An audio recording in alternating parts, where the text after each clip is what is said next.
India, सच सबसे पहले सबसे तेज।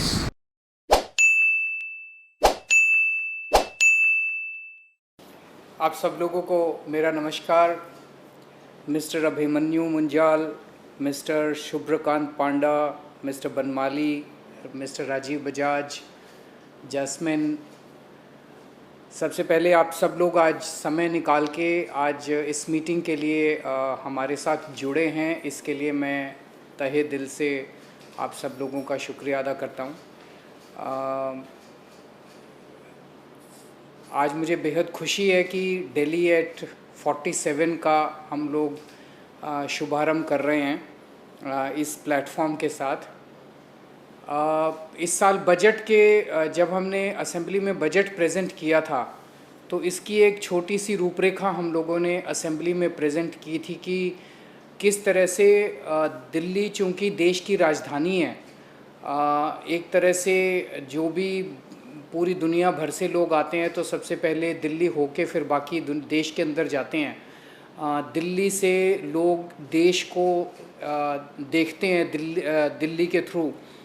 तो दिल्ली एक ऐसी जगह है जहाँ पे जो एक सबके लिए एक मैटर ऑफ प्राइड है। हमें दिल्ली को एक ग्लोबल सिटी की तरह डेवलप करना है। आज हम अपने घर में बैठे हैं तो हम कह सकते हैं कि हम ये नहीं कह सकते कि दिल्ली के अंदर बहुत सारी चीज़ें ठीक हैं। हमें दिल्ली के अंदर बहुत सारी चीज़ों को अभी एड्रेस करना है, बहुत सारी प्रॉब्लम्स को अभी ठीक करना है। तो 2047 में देश जब 100 साल पूरे कर लेगा तब दिल्ली को हमें कहाँ लेके जाना है उसका एक रोड मैप हम लोगों को प्लानिंग तैयार करनी है। उस पॉइंट ऑफ व्यू से हम लोगों ने इस बार बजट में एक विज़न रखा था और उसके लिए एक बजट भी रखा था ताकि उस दिशा के अंदर काम शुरू हो सके। दिल्ली एट 47 जब हम बात करते हैं तो एक बारी मन में ये भी आता है कि कहीं ऐसा तो नहीं कि हम are we procrastinating dealing all our efforts. हम ये कहने की कोशिश कर रहे हैं भाई अभी तो चलो ठीक ठाक है, अब 2047 में देखेंगे, जब 2047 में बात करेंगे। That is not the purpose. The purpose is कि बहुत सारी प्रॉब्लम्स हैं, उन प्रॉब्लम्स की, उन एरियाज़ की, उन सेक्टर्स की लिस्ट बनानी है, उनके समाधान निकालने हैं और उनकी टाइमलाइंस बनानी है, उनके माइलस्टोन्स बनाने हैं। कुछ समस्याएं हैं जो साल भर में भी ठीक हो सकती हैं, कुछ समस्याएं हैं जो 2 साल में भी ठीक हो सकती हैं और कुछ चीज़ें हैं जो शायद 47 तक जाएंगी। तो अगर मैं ये कहूँ, जैसे हमने असेंबली में इस बार जब रखा कि हम अपनी दिल्ली की पर कैपिटा इनकम सिंगापुर के बराबर लेके जाएंगे, या मैं कहूँ कि हम 2048 के ओलंपिक के लिए बिड करेंगे, these are some things which are a little long term. ये कल अचीव नहीं हो सकती, ये 1 साल में अचीव नहीं हो सकती, ये 2 साल में अचीव नहीं हो सकती। लेकिन अगर मैं कहूँ कि हम 24 घंटे दिल्ली में पानी देंगे, ये 2047 तक वेट नहीं करना चाहिए। This should happen in next 1 year, 2 years, 3 years. कम से कम अगले चुनाव के पहले तो दिल्ली के अंदर 24 घंटे पानी मिलना ही चाहिए। तो बहुत सारी प्रॉब्लम्स हैं। पिछले 5 साल में हम लोग नए नए राजनीति में आए हैं, हमें राजनीति उतनी अच्छी करनी नहीं आती, लेकिन समस्याओं का समाधान ढूंढने का हम ईमानदारी से एफर्ट करते हैं। पिछले 5 साल के हमारे एक्सपीरियंस ने ये दिखाया कि समाधान निकाले जा सकते हैं, समाधान ढूंढे जा सकते हैं। इच्छा शक्ति चाहिए, विल पावर चाहिए, पॉलिटिकल विल चाहिए। अभी जैसे बनमाली साहब भी ये कह रहे थे कि टेक्नोलॉजिकल सॉल्यूशंस तो मिल जाएंगे, टेक्नोलॉजिकल सॉल्यूशंस तो अवेलेबल हैं। आज दुनिया इतनी प्रगति कर चुकी है कि कोई भी समस्या हो उसका समाधान निकल सकता है। उस समाधान को इम्प्लीमेंट करना है हम लोगों को। पिछले 5 साल के अंदर कुछ सेक्टर्स में दिल्ली सरकार ने अच्छे एफर्ट्स किए, उसको सब लोगों ने देखा। शिक्षा के क्षेत्र में बहुत अच्छा एफर्ट किया। आज मुझे कहते हुए अभी परसों 12वीं क्लास के नतीजे आए हैं और आपको ये जान के ताज्जुब होगा कि हमारे दिल्ली सरकार के स्कूलों के, दिल्ली सरकारी स्कूलों के नतीजे 99.97% 99.97% आज तक कभी 70 साल में भारत के इतिहास में सुना नहीं होगा सरकारी स्कूलों के नतीजे। और पिछले 5 साल से दिल्ली के सरकारी स्कूलों के नतीजे प्राइवेट से ज़्यादा अच्छे आ रहे हैं। So extraordinary achievements have been had in the field of education. ऐसा नहीं कि सब कुछ ठीक हो गया, अभी बहुत कुछ करना बाकी है। हमारे एजुकेशन को लेके और बहुत सारे सपने हैं, उसको भी इम्प्लीमेंट करेंगे। अभी हमने एक स्पोर्ट्स यूनिवर्सिटी बनाई है, एक एंटरप्रेन्योरशिप एंड स्किल यूनिवर्सिटी बनाई है, और बहुत सारे काम करने हैं। लेकिन एजुकेशन के क्षेत्र में जो हुआ वो ये दिखाता है कि हो तो सकता है, इट्स पॉसिबल, इट्स डूएबल। उसी तरह से हेल्थ के क्षेत्र में काफ़ी अचीवमेंट्स हुए। दिल्ली के सरकारी अस्पतालों की बहुत बुरी हालत थी, सरकारी अस्पताल ठीक किए गए। मोहल्ला क्लिनिक्स का एक बहुत बड़ा नेटवर्क तैयार किया गया, पॉलीक्लिनिक्स का एक बहुत बड़ा नेटवर्क तैयार किया गया। एक तरह से सुरक्षा चक्र, हेल्थ सुरक्षा चक्र हर सिटीज़न को मिला है, क्योंकि हमने दिल्ली के अंदर हर नागरिक का पूरा इलाज मुफ्त कर दिया है। उसके लिए फंड्स जुगाड़े, जहाँ से भी फंड्स जुगाड़े, लेकिन अब दिल्ली में कोई भी आदमी ये नहीं कह सकता कि मैं बीमार हूँ, मेरे को 15 लाख रुपए, मैं कैंसर है, मेरे को इतनी बड़ी बीमारी है, मेरे को 15 लाख रुपए लगेंगे इलाज के। उसके जितने मर्जी लगें पैसे इलाज के, वो अस्पताल में जाके, सरकारी अस्पताल में अच्छा इलाज होगा, इसकी भी गारंटी है, जाके अपना इलाज करा सकता है। हमने इलेक्ट्रिसिटी के क्षेत्र में बहुत शानदार काम किया। मेरे को याद है 2015 में हमारी सरकार बनी थी, और 2014 की गर्मियां मुझे याद हैं, जब 7-7, 8-8 घंटे के पावर कट लगते थे दिल्ली के अंदर। आज दिल्ली में 24 घंटे बिजली आती है, और इसमें हमने बिजली कंपनियों के साथ मिलके, वही बिजली कंपनियां हैं, सेम है, it's just that political will आज है। बिजली कंपनियों के साथ मिलके 2015 से लेके अगले 2-3 साल तक मेरे को याद है, हमने खड़े होके ट्रांसफार्मर चेंज कराए, केबल चेंज कराई जो पुराने हो गए थे, सब ठीक करके आज दिल्ली में 24 घंटे बिजली मिलती है। तो बिजली के क्षेत्र में अच्छा काम हुआ। आज सर्विसेज के क्षेत्र में 100 से ज़्यादा सरकारी सर्विसेज ऐसी हैं जो आपको डोर स्टेप पे मिलती हैं।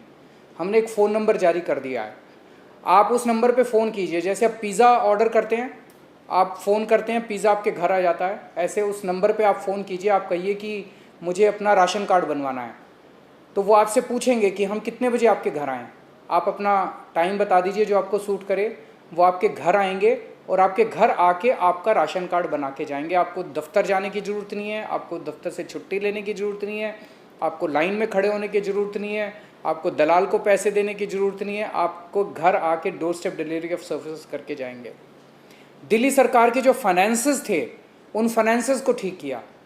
CAG की पिछले साल रिपोर्ट आई है जिसमें लिखा है कि Delhi government is the only government in the country, state government in the country, जो प्रॉफिट में चल रही है, जो लॉस में नहीं चल रही है। हमारी सरकार लॉस में नहीं चल रही है, अब हम प्रॉफिट में चल रहे हैं, दिल्ली सरकार प्रॉफिट में चल रही है। तो हमने एक प्रोजेक्ट के अंदर, चाहे उसको टेक्नोलॉजी यूज़ करके या फाइनेंशियल स्ट्रक्चर यूज़ करके, ईमानदारी से सरकार चल रही है। हमारी नीयत अच्छी थी, इसलिए हर प्रोजेक्ट के अंदर हमने पैसे बचाए हैं, और उस तरह से हमने सरकार को एक तरह से फाइनेंशियली सस्टेनेबल और अकाउंटेबल बनाया है। बहुत सारी चीज़ें करनी बाकी हैं जिसके ऊपर अभी काम चल रहा है। दिल्ली की सड़कें चौड़ी तो बहुत हैं लेकिन अच्छी नहीं हैं, वो ठीक से डिज़ाइंड नहीं है। उन सड़कों को यूरोपियन स्टैंडर्ड्स का हम बनाना चाहते हैं, तो हमने 500 किलोमीटर की सड़कों का पहला लिया है, उसके बाद और आगे जाएंगे। धीरे धीरे करके हम दिल्ली की सारी सड़कों को हम चाहते हैं कि वो यूरोपियन स्टैंडर्ड्स की बने। दिल्ली के अंदर पानी की ठीक वो नहीं है।